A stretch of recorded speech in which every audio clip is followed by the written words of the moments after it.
Hello everyone, it's Shane Kanto, your Wasteland reviewer, and I'm here to review Small Engine Repair.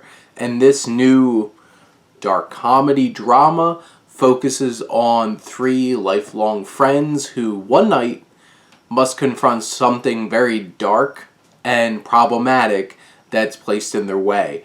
And the film starts off with John Pollono, who is the writer, director, and star of this film, as Frank, connecting with his two friends, played by John Bernthal and Shea Whigham, and his daughter, played by Ciara Bravo, and his ex-wife is in town, and a huge brawl breaks out at the local bar, and his daughter doesn't want to speak to him. Frank shuns his two best friends, and 3 months pass, and he winds up lying to his two best friends to convince them to come over one night at his small engine auto body shop.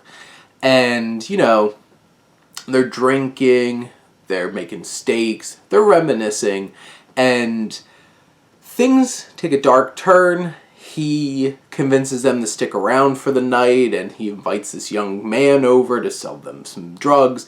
And where the plot goes from there escalates in ridiculous proportions, which I have to give the film a lot of credit for being really shocking and bold in the way that it takes the story in a direction that I did not see coming, and then looking back, seeing like little details and little hints at it, and you're just like, okay, that's interesting.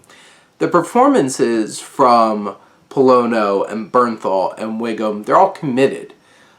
The big issue is most of this film is just a bunch of like really bro-y, obnoxious dialogue that has a lot of homophobia and sexism, and just in general these characters, without the actors' charms on the paper, are just extremely unlikable. And they bring in this young man, Chad, who's just very on the nose named Chad, and his ex-wife is very on the nose named Karen. And basically, besides our three main characters, every other character in this film is just an obnoxious stereotype and doesn't get a whole lot to do. Like, Ciara Bravo plays a very, very, very similar character to who she played in the show Wayne, and she just throws a bunch of F-bombs around. The ex-wife is just a hot mess. Chad is just the broiest, douchiest asshole you could think of. And where this film takes this dark turn is like this tone is so drastically shifted that the film kind of buckles under its own weight.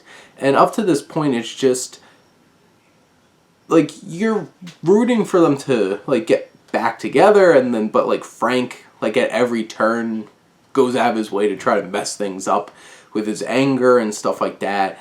And it's just so much of just talking, and so much of the talking is just so unlikable and just weird. And where the film goes and how it resolves itself is so clean and like out of place, but also very dirty and just messed up.